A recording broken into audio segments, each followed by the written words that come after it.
Hello, this is Dr. Eileen Hale, the COO of TTELT, a program of educators worldwide. Welcome. Today we have a special guest with us, Randi Perlman, who will be talking with us about enhancing reading with graphic organizers. She's taught in numerous countries, including Italy, Japan, Morocco, and Finland for over 20 years. Is that correct, Randi? We're so pleased to have you with us today, and she's going to be sharing her teaching tips for our audience on enhancing reading through graphic organizers. Welcome, and thank you for joining us today, Randi. Hi, Eileen. It's nice to be with you and your listeners. Thank you so much. Randi is joining us from California today, where she's currently teaching in an adult ESL program in Irvine, California. Can you share with us, Randi, how and why? Well, first of all, for our audience, I think most of us know what are graphic organizers, but do you want to just give a quick explanation of graphic organizers?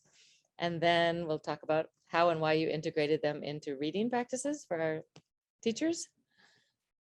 Sure. I started using graphic organizers when I began teaching reading in a couple of IEPs and found that they are extremely helpful for students to organize, collect, and synthesize information from a reading, whether it be an academic reading or even just a simple short story. Graphic organizers really do help any learner recall, summarize, extract, reflect, and again, synthesize information for any type of assignment that they might have. I feel that they're very, very useful, especially for visual learners. They can be adjusted to accommodate all learning styles. And for that reason, I really like them a lot.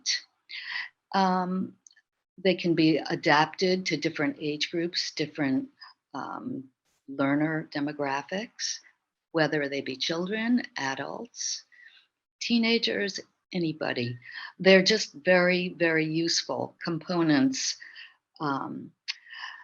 to a reading situation. I like to use them also because just the whole idea of reading is such a difficult cognitive task for so many of our learners.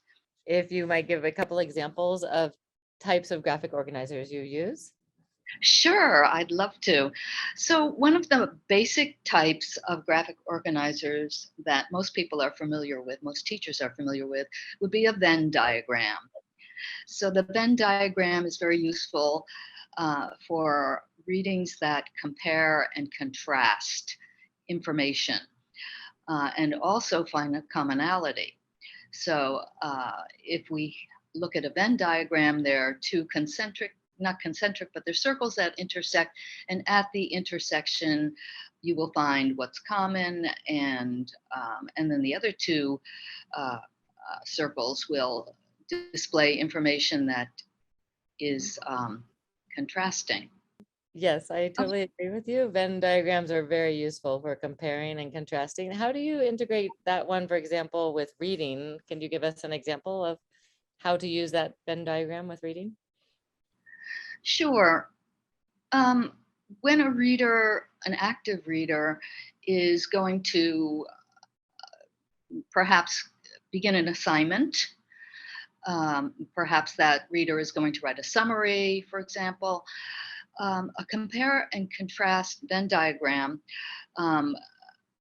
would be useful in a compare contrast kind of essay or summary where the reader could extract or take out the information that they think is important and then just write it on the diagram. Then when it comes to the writing part or reciting part, they have that information handy. So you as a teacher guide like what they put into the graphic organizer, you give them the directions for exactly. Right. Of course, as a best practice, the teacher would always model every activity beforehand, preferably with one of the learners that is probably the most advanced or understands how a Venn diagram would work. Great. What other graphic organizers have you used? Well, there's also the KWL organizer, which is a pre-reading graphic organizer. And pre-reading simply means, for those of your listeners who are not maybe familiar with the whole active reading process, pre-reading is before you go to a reading, before a learner or a reader goes to a reading, um, they will approach it with what they'll look at the title, the subject, and then they'll begin to generate schema, or in other words, a background knowledge of what they know about the subject or the topic, what they want to know, and then what they have learned. So it's another way to gather information that is not as comprehensive as a text, which is full of language, grammar, and is cognitively um, uh, a heavier load than simply looking at a chart. Yeah, I love using the KWL, and it's such an easy graphic for our listeners to use with all ages and stages of life and to integrate into any lesson. The whole reason why we would use these tools or scaffolds um, is to help the reader to just synthesize what the reading is, and to be, after synthesizing it, compare with what they might have thought beforehand about the topic, what they have learned, and then compare with that in maybe a small group with different students, and have a discussion analysis to the extent that they're able to do that. So it's a very, very useful um, reading tool. Many students, in my experience, hate reading, which is really too bad. Some of our students worldwide come from different cultures where reading is either uh, ingrained in the culture, as in Finland. People read all the time. We have huge libraries there. They're so beautiful. And um, and so everybody there reads. But I've also been in other cultures where reading isn't quite as popular yet. And people these days are accessing um, maybe reading materials online, which is a whole different ball of wax compared to a book that you have in your hand, right? Yeah, I agree. So, yeah, I'd also like to add that graphic organizers are useful for learners of all ages, I all agree. ages. Percent. Yeah. You had one more graphic organizer you wanted to share with us? I did. It's a summarizing graphic organizer. I don't really have it, but it's a way to um, summarize. In other words, extract certain points from a text and build a summary, which is part of reading and writing. So again, another helpful kind of graphic organizer, which I can talk about later. Okay, wonderful. I appreciate your ideas. And anything else you want to say? Like, do you incorporate these Venn diagrams for all your classes at every time you have a reading text, or do you even want to give a concrete example, like of a little story, and like the steps how you go through using one of these graphic organizers? I think your question was, how do I integrate the use of these graphic organizers into assignments? Mhm. Um, when an assignment is created, it will have different components. It will have, the source text, and it will have more instructions as to what parts of the assignment need to be completed in a certain sequence. So a graphic organizer could be incorporated into each chapter, and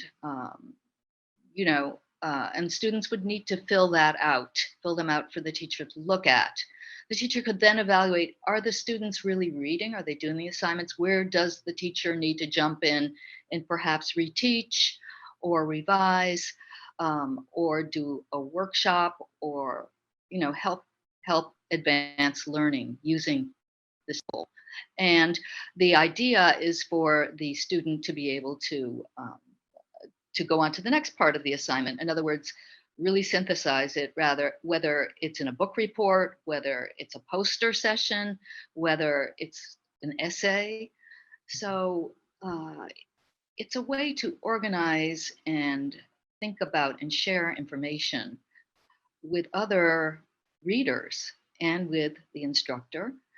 And I think it's very, very effective because it's targeted, and it's just a great thing to have when a student is faced or confronted with, I'd like to say, a reading, which is very, very textually dense and scary for many readers for a variety of reasons. Yeah, and I like just to recap some of the things we've talked about and summarize our teaching tips for our listeners. I liked how I brought in the idea, not only it's a way of also assessing what they know and what they want to know and what they know at the end of final assessment, but as well as how you discussed how students can use it in groups and share what they're gathering from the reading. And it's a great way to do pair work or group work, to have them do their own writing after reading and figure out what they are gathering from their reading, and then share that knowledge back and forth, again, as an informal assessment that you can evaluate what they're capturing from the reading. Mm-hmm.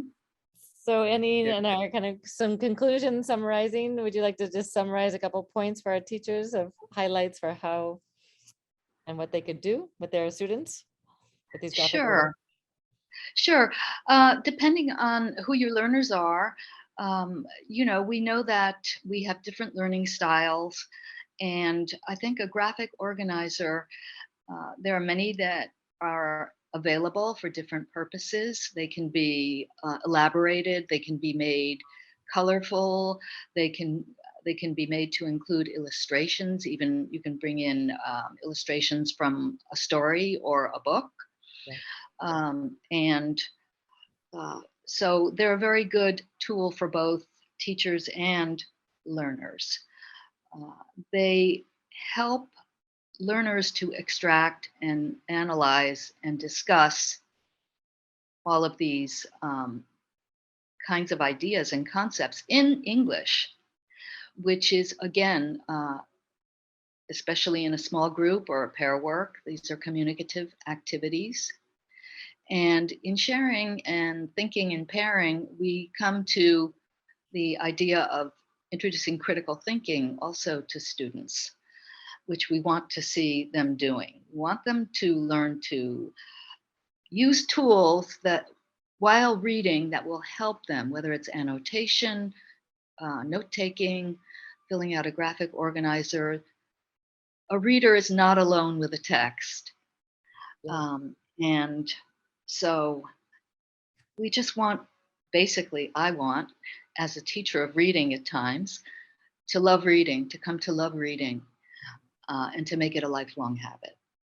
And Yes, a lifelong learning tool, right? And exactly. for learning another language, when you learn to read in the language, you have a much higher level of comprehension and use of the language in your total overall acquisition of the language. So Mhm. I echo your sentiments, and I love the idea of incorporating visuals too, and having students draw what they're reading about. So it's another way to incorporate different learning styles. It's a wonderful Mhm. idea. And we will have these available for you. Do you have any website links for graphic organizers that you want to share? We can do that later if you don't have it right on hand. But if you know anything off the top of your head, the specific links to graphic organizers that teachers can Google search. I don't have a link. I've searched it, believe me. I ended up on the Scholastic site, which has a lot of organizers and a lot of materials. And they also have a free trial period, and you can accumulate whatever you need. I think also for ELLs. So I find that to be a very useful site. So I would just PO all the listeners to that site. Scholastic.org. Yes. And Great. you know, if you're teaching, if you happen to be teaching reading at the higher ed level, you know, many reading textbooks will incorporate these organizers' charts, graphs, because that's a college skill. Right. Mm-hmm. Wonderful. Well, thank you so much for sharing these valuable tips with us today, Randi. We really appreciate your time. And if anybody wants to get a hold of you, would you like to share your email with our listeners or any other way? Sure. It's Randi Perl, RandiPerl @gmail.com. Great. And we'll have that in our notes as well. Randi's teaching tips about how to incorporate graphic organizers and why. First of all, the why. She discussed the importance of how graphic organizers provide visual teaching and learning tools for our students, as well as simplifying the learning and teaching process.